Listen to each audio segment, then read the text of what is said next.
ಒಂಚೂರು ಬೇಳೆ ಹಾಕೊಳ್ಳದೆ, ಒಂಚೂರು ತರಕಾರಿ ಹಾಕೊಳ್ಳದೆ, ಒಂದು ಟೊಮೆಟೊ ಹಣ್ಣು ಕೂಡ ಹಾಕದೆ ಬಾಯಿಗೆ ಸಖತ್ ರುಚಿಯನ್ನು ಕೊಡುವಂತಹ ಸೂಪರ್ ಆಗಿರುವಂತಹ ಒಂದು ಸಾರನ್ನು ಮಾಡಬೇಕಾ? ಹಾಗಾದರೆ ಈ ವಿಡಿಯೋನ ಮಿಸ್ ಮಾಡದೆ ಪೂರ್ತಿಯಾಗಿ ನೋಡಿ. ಹಲೋ, ನಮಸ್ತೆ ಎಲ್ರಿಗೂ. ಇವತ್ತೊಂದು ತುಂಬಾ ಸೂಪರ್ ಆಗಿರುವಂತಹ, ತುಂಬಾ ಸುಲಭವಾಗಿ ಮಾಡಬಹುದಾದಂತಹ ಹುಣಸೆ ಹಣ್ಣಿನ ಸಾರಿನ ರೆಸಿಪಿಯನ್ನು ಹೇಳ್ಕೊಡ್ತಾ ಇದ್ದೇನೆ. ಈ ಸಾರನ್ನು ಮಾಡೋದಕ್ಕೆ ನಮ್ಗೊಂಚೂರು ತರಕಾರಿ ಬೇಕಾಗಿಲ್ಲ, ಬೇಳೆ ಬೇಕಾಗಿಲ್ಲ, ಹಾಗೆಯೇ ಇನ್ನೊಂದು ಏನು ಅಂತಂದರೆ ಯಾವುದೇ ಟೊಮೆಟೊ ಹಣ್ಣಲ್ಲಿ ಏನು ಬೇಕಾಗಿಲ್ಲ. ಬರೀ 5 ನಿಮಿಷದಲ್ಲಿ ಮಾಡ್ಬೋದು. ಎಷ್ಟು ಚೆನ್ನಾಗಿರುತ್ತೆ ಅಂತಂದರೆ ಬಟ್ಲುಗಟ್ಟಲೆ ಊಟನೂ ಮಾಡ್ಬೋದು, ಹಾಗೆಯೇ ರಸಮ್ ಥರ ನಮಗೆ ಕುಡಿಯೋದಕ್ಕೂ ತುಂಬಾ ಸೂಪರ್ ಆಗಿರುತ್ತೆ. ಇದನ್ನ ಲಾಸ್ಟ್ ಟೈಮ್ ನಾನು ನನ್ನ ಫ್ರೆಂಡ್ ಒಬ್ಬರ ಮನೆಗೆ ಹೋದಾಗ, ಸುಮಾ ಅಂತ, ಅವರ ಅಮ್ಮ ಹೇಳ್ಕೊಟ್ಟಿರುವಂಥದ್ದು ತುಂಬ ಅಂತಂದ್ರೆ ತುಂಬ ಚೆನ್ನಾಗಿರುತ್ತೆ. ನಾನು ಲಾಸ್ಟ್ ಸಂಡೇ ಟ್ರೈ ಮಾಡಿದೆ, ಮನೇಲಿ ಗೆಸ್ಟ್ ಇದ್ದರು, ಬಂದವರೆಲ್ಲ ತುಂಬ ಇಷ್ಟಪಟ್ಟರು. ಅಷ್ಟು ಸಖತ್ತಾಗಿರುತ್ತೆ ಈ ರೆಸಿಪಿ. ಒಂದ್ಸರಿ ಖಂಡಿತವಾಗ್ಲೂ ಈ ರಸಮ್ ಅಥವಾ ಈ ಹುಣಸೆ ಹಣ್ಣಿನ ಸಾರಿನ ರೆಸಿಪಿನ ಟ್ರೈ ಮಾಡಿ, ಮರೆಯದೆ ನನಗೆ ನಿಮ್ಮ ಫೀಡ್ಬ್ಯಾಕ್ನ ತಿಳಿಸಿ. ಫಸ್ಟ್ ಟೈಮ್ ಏನಾದರೂ ನೀವು ನನ್ನ ಚಾನಲ್ ನೋಡ್ತಾ ಇದ್ರೆ ದಯವಿಟ್ಟು ಸಬ್ಸ್ಕ್ರೈಬ್ ಆಗಿ, ಯಾಕಂತಂದರೆ ನಾನು ನೆಕ್ಸ್ಟ್ ಹಾಕುವಂಥ ಎಲ್ಲ ವಿಡಿಯೋಗಳನ್ನು ನೀವು ಮಿಸ್ ಮಾಡದೆ ನೋಡ್ಕೋಬೋದು. ಥ್ಯಾಂಕ್ಸ್ ಎಲ್ರಿಗೂ. ಈ ಸೂಪರ್ ಆಗಿರುವಂಥ ಖಡಕ್ಕಾಗಿರುವಂಥ ಹುಣಸೆ ಹಣ್ಣಿನ ಸಾರನ್ನು ಮಾಡೋದಕ್ಕೆ ನಾನು ಒಂದು ದೊಡ್ಡ ಲಿಂಬೆ ಗಾತ್ರದಷ್ಟು ಹುಣಸೆ ಹಣ್ಣನ್ನು ತಗೊಂಡಿದ್ದೇನೆ. ಇದು ಅಂಟಾಗಿರುವಂಥ ಹುಣಸೆ ಹಣ್ಣು. ಇದರಲ್ಲಿ ಏನಂತಂದರೆ ನಮಗೆ ಇದರ ರಸ ತೆಗೀಲಿಕ್ಕೆ ತುಂಬ ಸುಲಭ ಆಗುತ್ತೆ. ಇದನ್ನ ಬಿಡಿಸ್ಬಿಟ್ಟು ಒಂದು ಪಾತ್ರೆಗೆ ಹಾಕಿಬಿಟ್ಟು 10 ನಿಮಿಷ ಒಂದು ಸ್ವಲ್ಪ ನೀರು ಹಾಕಬೇಕು. ಒಂದು ಲೋಟದಷ್ಟು ನೀರು ಹಾಕಿ ನಾವೊಂದು 10 ನಿಮಿಷದಷ್ಟು ಟೈಮ್ ಬಿಟ್ಬಿಡ್ಬೇಕು. ಯಾಕಂತಂದರೆ ಇದು ಮೆತ್ತಗಾಗುತ್ತೆ. ಮೆತ್ತಗಾದ ನಂತರ ನಾವು ಇದನ್ನ ಹೆಚ್ಚಿಬಿಟ್ಟು ಅಂದರೆ ಈ ಥರ ಮಾಡಿಬಿಟ್ಟು ಇದರ ರಸನ ಸುಲಭವಾಗಿ ತೆಗಿಬೋದು.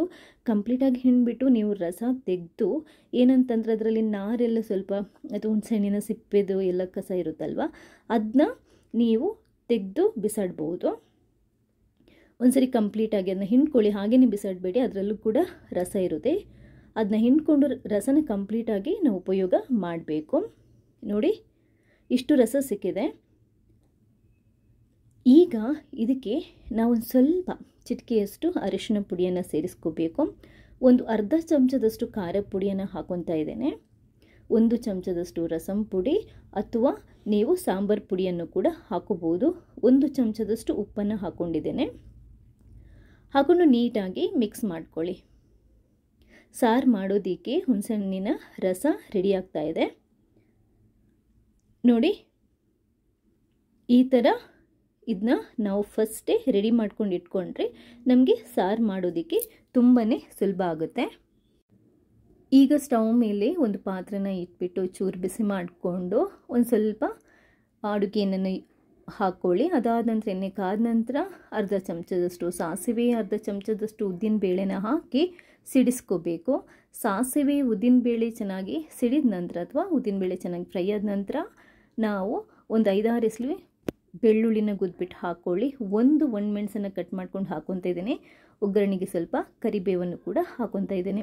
ಬೆಳ್ಳುಳ್ಳಿ ಮತ್ತು ಮೆಣಸು ಒಗ್ಗರಣೆಗೆ ಸಖತ್ ಫ್ಲೇವರ್ ಕೊಡುತ್ತೆ. ನೀವು ಬೆಳ್ಳುಳ್ಳಿ ತಿನ್ನೋದವರಾದರೆ ಸ್ಕಿಪ್ ಮಾಡ್ಬೋದು. ಇದು ಚೆನ್ನಾಗಿ ಫ್ರೈ ಆದ ನಂತರನೇ, ಒಳ್ಳೆ ಆರೋಮ ಬರಲಿಕ್ಕೆ ಶುರುವಾದ ನಂತರನೇ ನಾನು ಒಂದು ಈರುಳ್ಳಿನ ಕಟ್ ಮಾಡ್ಕೊಂಡು ಹಾಕೊತಾ ಇದ್ದೇನೆ. ಈರುಳ್ಳಿಯನ್ನು ಕೂಡ ಅಷ್ಟೇ ತುಂಬ ಚೆನ್ನಾಗಿ ಫ್ರೈ ಮಾಡ್ಕೊಳ್ಳಿ. ಈರುಳ್ಳಿ ಎಷ್ಟು ಚೆನ್ನಾಗಿ ಫ್ರೈ ಆಗುತ್ತೋ ಆ ಸಾರಿದು ಫ್ಲೇವರ್ ಇದೆಯಲ್ವ, ಆರೋಮ ಇದೆಯಲ್ವ, ತುಂಬಾ ಚೆನ್ನಾಗಿರುತ್ತೆ. ಈರುಳ್ಳಿ ಚೆನ್ನಾಗಿ ಫ್ರೈ ಆದ ನಂತರ ಇವಾಗ ಮಿಕ್ಸ್ ಮಾಡಿಟ್ಟಿರುವಂಥ ಮಸಾಲ ಮಿಕ್ಸ್ ಮಾಡಿಟ್ಟಿರುವಂಥ ಹುಣಸೆ ಹಣ್ಣಿನ ರಸನ ಹಾಕ್ಕೊಂಡು ಒಂದು 3-4 ಲೋಟದಷ್ಟು ನೀರನ್ನು ಹಾಕೊತಾ ಇದ್ದೇನೆ. ನೀರು ನಿಮಗೆ ಅಂದರೆ ಸಾರು ಯಾವ ಹದ ಬೇಕು ಅದಕ್ಕೆ ಸರಿಯಾಗಿ ನೀವು ನೀರನ್ನು ಹಾಕೋಬೇಕು. ತುಂಬ ಜಾಸ್ತಿನೂ ಬೇಡ. ನಾನು 3 ಲೋಟದಷ್ಟು ಹಾಕ್ಕೊಂಡಿದ್ದೇನೆ. ನೀರು ಹಾಕಿ ಮಿಕ್ಸ್ ಮಾಡಿಕೊಂಡು ಬೆಲ್ಲನ ಹಾಕೊತಾ ಇದ್ದೇನೆ. ಬೆಲ್ಲ 1-2 ಚಮಚದಷ್ಟು ಹಾಕೊತಾ ಇದ್ದೀನಿ. ಯಾಕಂತಂದರೆ ಹುಣಸೆಹಣ್ಣು ಸಖತ್ ಹುಳಿ ಇರುತ್ತೆ, ಮತ್ತು ಉಪ್ಪು ಕೂಡ ನಾವು ಒಂದು ಕಡಕ್ಕಾಗಿ ಹಾಕ್ತೀವಿ. ಸೊ ಸ್ವಲ್ಪ ಸ್ವೀಟ್ ಫ್ಲೇವರ್ ಬಂದರೆ ತುಂಬ ಚೆನ್ನಾಗಿರುತ್ತೆ. ಸ್ವೀಟ್ ಫ್ಲೇವರ್ ಇಷ್ಟ ಇಲ್ಲ ಅನ್ನೋ ಅವರು ನೀವು ಬೆಲ್ಲನ ಹಾಕುವ ಅವಶ್ಯಕತೆ ಇಲ್ಲ. ಬಟ್ ಇದಕ್ಕೆ ಈ ಹುಣಸೆ ಹಣ್ಣಿನ ಸಾರಿಗೆ ಸ್ವಲ್ಪ ಬೆಲ್ಲ ಹಾಕಿದ್ರೇ ತುಂಬಾ ಚೆನ್ನಾಗಿರೋದು. ಉಪ್ಪು ಖಾರ ನೀವು ನೋಡಿಕೊಂಡು ಅಡ್ಜಸ್ಟ್ ಮಾಡ್ಕೊಳ್ಳಿ. ಉಪ್ಪು ಕಮ್ಮಿ ಆಗಿದ್ರೆ ಸ್ವಲ್ಪ ಉಪ್ಪನ್ನು ಹಾಕ್ಕೊಳ್ಳಿ, ಖಾರ ಕಮ್ಮಿ ಅಂತ ಅನ್ನಿಸಿದರೆ ಸ್ವಲ್ಪ ಖಾರನ ಹಾಕ್ಕೊಳ್ಳಿ, ಜಾಸ್ತಿ ದಪ್ಪ ಆಯಿತು ಅಂತ ಅನ್ನಿಸಿದರೆ ಸ್ವಲ್ಪ ನೀರನ್ನು ಹಾಕ್ಕೊಂಡು ಇದು ಕುದಿಯೋಕ್ಕಿಂತ ಮುಂಚೆ ಅಡ್ಜಸ್ಟ್ ಮಾಡ್ಕೊಳ್ಳಿ. ಚೆನ್ನಾಗಿ ಕುದಿಬೇಕು. ಒಂದು 3-4 ನಿಮಿಷ ಚೆನ್ನಾಗಿ ಕುದಿದಾಗ ಸೂಪರ್ ಆಗಿರುವಂಥ ಖಡಕ್ಕಾಗಿರುವಂಥ ಘಮ ಅನ್ನುವಂತಹ ಹುಣಸೆ ಹಣ್ಣಿನ ಸಾರು ರೆಡಿಯಾಗುತ್ತೆ. ಇಷ್ಟೇ. ಕೊನೆಯದಾಗಿ ನಾವೊಂದು ಸ್ವಲ್ಪ ಕೊತ್ತಂಬರಿ ಸೊಪ್ಪನ್ನು ಹಾಕಿ ಇದನ್ನು ಮಿಕ್ಸ್ ಮಾಡಿಕೊಂಡು ಬಿಸಿ ಬಿಸಿ ಅನ್ನದ ಜೊತೆ ಹಾಕ್ಕೊಂಡು ಕಲಿಸ್ಕೊಂಡು ತಿಂತಾಯಿದ್ರೆ ಅದರ ಮಜನೇ ಬೇರೆ. ಬಾಯಿ ಎಷ್ಟು ಕೆಟ್ಟು ಹೋಗೋರಿಗೂ ಮತ್ತೆ ಊಟ ಮಾಡಬೇಕು ಅಂತ ಅನಿಸುತ್ತೆ. 2 ಬಟ್ಲು ಅನ್ನ ಇದ್ದರೂ ಕೂಡ ಖಾಲಿ ಮಾಡ್ಬೋದು. ಹಾಗೆಯೇ ರಸಮ್ ಥರ ಕುಡಿಯೋದಕ್ಕೂ ಸಖತ್ತಾಗಿರುತ್ತೆ. ಒಂದ್ಸರಿ ಮಿಸ್ ಮಾಡದೆ ಈ ರೆಸಿಪಿನ ಟ್ರೈ ಮಾಡಿ, ಮರೆಯದೆ ನನಗೆ ನಿಮ್ಮ ಫೀಡ್ಬ್ಯಾಕ್ನ ತಿಳಿಸಿ. ಖಂಡಿತವಾಗ್ಲೂ ಎಲ್ಲರೂ ಹೊಗಳ್ತಾರೆ, ಅಷ್ಟು ರುಚಿಯಾಗಿ ಬರುತ್ತೆ ಇದು ರೆಸಿಪಿ. ಖಂಡಿತವಾಗ್ಲೂ ನಿಮ್ಮನ್ನೆಲ್ಲರೂ ಹೊಗಳ್ತಾರೆ.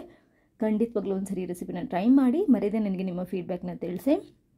ಫಸ್ಟ್ ಟೈಮ್ ಏನಾದರೂ ನೀವು ನನ್ನ ಚಾನಲ್ ನೋಡ್ತಾ ಇದ್ದರೆ ದಯವಿಟ್ಟು ಸಬ್ಸ್ಕ್ರೈಬ್ ಆಗಿ. ಥ್ಯಾಂಕ್ಸ್ ಎಲ್ರಿಗೂ.